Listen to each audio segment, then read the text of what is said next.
Even before this call or before a demo, before any type of meeting or presentation, I sit for about a minute. I take the deep breaths and it stimulates, it gets all of the fight or flight things that would happen, the adrenaline, everything that already is there. So that when you go into that interview or that meeting, you're calm. You're ready to take on the tiger in the jungle.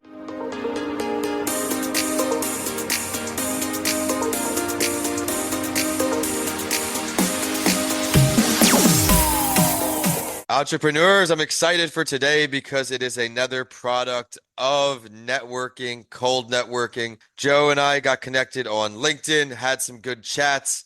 Here we are today. Joe, welcome to That Entrepreneur Show. Thank you. I'm happy to be here, I can say. Hey, I'm excited to keep this going every week. If this is your first week with us, you can check back for a different founder's journey. I try to hit all sectors in business from founders who have experience because we can help you on this journey, let you know you're never alone. Joe is the co-founder and chief growth officer over at MergedAnalytics. I learned a little bit about his product and service on our introduction call.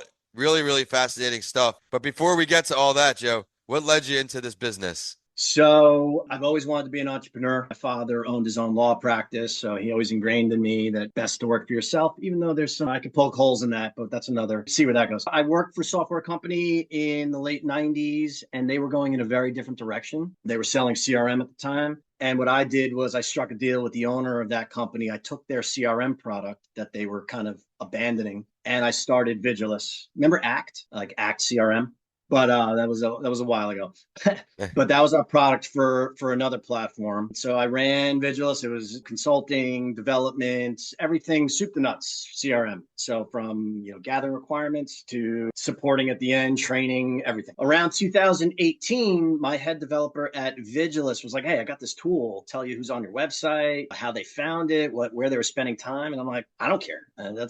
I was selling into PNC and MetLife at the time, so like I didn't know how that was going to help me.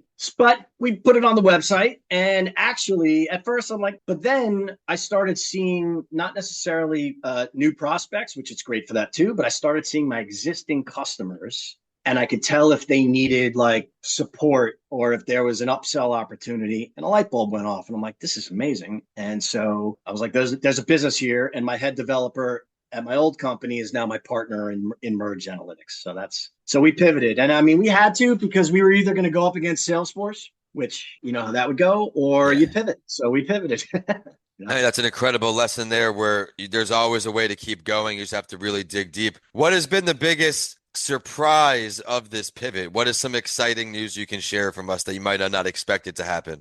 I mean, there have been a lot of surprises. For one, I thought it was going to be easier to sell.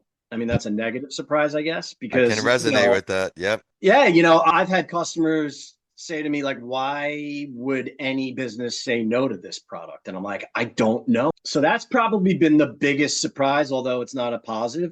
But then the positive note, just working with financial services, manufacturing a little bit, but we got heavily involved with commercial construction, basically because the type of data that we deliver gives those companies queues as projects that are not made public yet. So like they could reach out, they could bid earlier. So for that specific vertical, that has been an easy sell. And that's been one of the best things. I've met a lot of cool people. I hang out at the networking events for AEC, architecture, engineering, commercial construction. That networking in a totally different vertical was a surprise for sure. I love that. I'm just typing that up in the show notes. Networking in a new vertical, plus how data developed. You developed, helped construction, architect, engineer sector. There may be some of those listening on today, so this would be a great episode for you. Meditation, breath work. As entrepreneurs, we need to find ways to break up our day. I've learned that these are very important to you and help drive your success. Let's talk about an intro to both because this is not the mental health break platform. Let's see if we can educate our listeners a little bit. I always try to do so. It's my favorite subject to talk about because it's made such an impact on my life. I will say, I'll preface it with people all the time are asking me how to get involved in meditation, how to begin. Right. For me, it was a journey. It was very specific to me. So it's kind of difficult to get people started because it was just a lot of events led up to me going, you know what, I want to meditate. But It started with just I am interested in successful people, not only business, but sports and whatever field they're in. I'm always interested of the process, of the origin, how they got there, the challenge. And one of the common threads was meditation. Anywhere from Jerry Seinfeld to Howard Stern to whoever, they all do transcendental meditation. And I'm like, so I read a couple books. One was The Untethered Soul. It was, I don't know if I recommend, but it definitely resonated with me. And he talked about Michael Singer, no relation to me. He's a billionaire software developer, no relation, but he got into meditation. Actually, this book was why Oprah started her book club. Not that I'm an Oprah guy, but it was The Untethered Soul. But anyway, he talked about how we have all this noise in our head, all these voices that people tend to just go about their business in spite of that. Like he talks about, like, if you had a knife in your side, rather than taking out that knife, you maybe put on some sweaters and sleep on the other side. And you do all these things to avoid the knife, right? And that's kind of what he talks about with the voices in our head. Like there's a lot of noise going on. And I also read a book by Yuval Harari called Sapiens. I recommend it. It's a famous book, and he's written a bunch of books after that now. But it basically goes in the history of where we started, hunter-gatherers, to where we are today. And when we were hunter-gatherers, everybody was very present, and that was the happiest we've ever been. And so I just read about like the paleo world, and when your only job is to get food and to survive, it's actually quite comforting because you know what your purpose is, right? So anyway, those two things together, I started doing some meditation as a science project, really. And I was amazed, because you become conscious of the voices and you learn how to quiet them down. And the breath work is related to that. We take very shallow breaths. I sit at my desk a lot. People don't breathe as much as they should. And so I learned how oxygenating your body. I don't know if you ever heard of Wim Hof. I have. Yeah. So I got into him and like cold plunges and just oxygenating my body. Like when people have anxiety, what happens is you go into fight or flight and you start breathing, you could hyperventilate, right? Even before this call or before a demo, before any type of meeting or presentation, I sit for about a minute. I take the deep breaths and it stimulates, it gets all of the fight or flight things that would happen, the adrenaline, the everything that already is there. So that when you go into that interview or that meeting, you're calm. You're ready to take on the tiger in the jungle, right? Amazing. I'm giving him the thumbs up as we're doing this. As a great job. It's always nice to give mental health tips on this show, of course. But now that we've touched on some great mental health tips, we all know burnout comes very easy. We have to learn how to take breaks and reduce stress. He just gave some tips. What works for some won't work for everyone, but these may be two tips that you have been missing out on. Now we have to pivot over to entrepreneurship tips. What are some tips that you can give to our audience that you can maybe say cause some success for you, keep you on the right track? Well, as an entrepreneur, one of the biggest things, so again, I work from home and have quite a while for years, probably 15 years at least. And when you're an entrepreneur, a lot of people think it's very sexy to be an entrepreneur and you're living the life and everybody's Mark Zuckerberg. And 9 out of 10 times the opposite is true. And it could be lonely. And so what I found was networking groups, professional, whatever networking groups they are, but Right. definitely professional networking group. Getting out, I use them to try out new pitches. It's good hearing what's going on in the economy, from other people in other industries. So networking, specifically networking groups, is one of the things that you have to do as an entrepreneur. And really just like you said, you need those breaks. You need those, like I got into wake surfing, can't be one dimensional. There's always something to do. I could work 24 hours a day and still not have enough time. You have to really take care of yourself. Like, on an airplane, when the masks come down, you put on yours first for a reason, to take care of yourself. That's how I got into, I don't think MergedAnalytics would exist without meditation specifically. And that you said it so beautifully there, where your business, you can be doing great at that, but there's only one quadrant in life, right? You still have your health, you still have your social.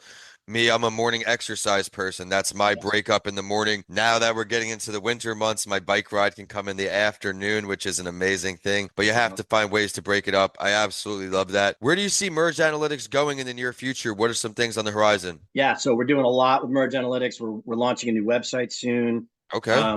We have a bunch of new functionality in terms of connecting to CRMs like HubSpot, Okay. new reports that just make the data, because some of my customers get a lot of data, making the reports actionable and digestible in a way that makes sense to everybody is a big deal. So we just launched Sure. that. It's been incredible. But where I see the business going is I believe there is some company out there that does SEO, does website development, drives traffic, social marketing, email marketing, whatever, just a package. And that last piece of really illustrating where your traffic is coming from, who they are in terms of the company names and email addresses, what they're interested in. I believe we're a piece of that larger solution. I'm working with some companies that potentially could be that in the future. Basically, what they do is they white label MergedAnalytics. So that's another Sure. vertical. I talked about commercial construction, Yeah. but the other vertical that we've gotten into is marketing agencies and even fractional CMOs. Sure. So they take the analytics and the reporting that we deliver, and they deliver them in their brand. And so that's been a windfall for us as well.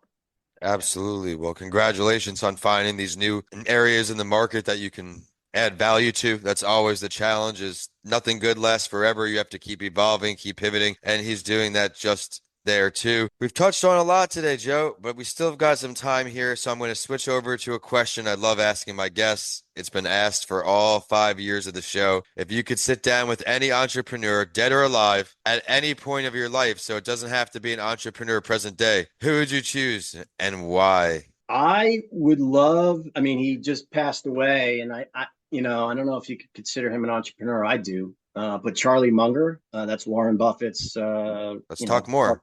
partner. He wrote, Benjamin Franklin had I forget what book he wrote, but Munger wrote a book with the title. Yeah. I'm missing it. But anyway, a lot of tidbits, but he turns diversification, like he's like, diversification's for morons. If you have an idea, go all in. If you really have conviction, that's how people get rich. He just saw, and plus he had, oh my God, he went blind in one eye in his 30s. He lost a child in his late 20s, got a divorce, was completely broke in his early 30s, and then became one of the world's richest men. But he's really an amazing guy, and he gives a lot of tidbits, not just on business, but to how to be an all around, how to get the most out of life. And I would love to sit down with him. I mean, of course, there's always the Steve Jobs of the world, but Well, I appreciate you bringing there's no right or wrong answer for this, right? And people get the most public marketing maybe from the Jobs, the Elon Musk. So that's why I think they get asked a lot. They answered a lot. But what you said, I agree with, because while I do think some diversification is needed in today's very volatile age, going all in on a few things rather than having 15, I that's a learned great because tool. Yeah.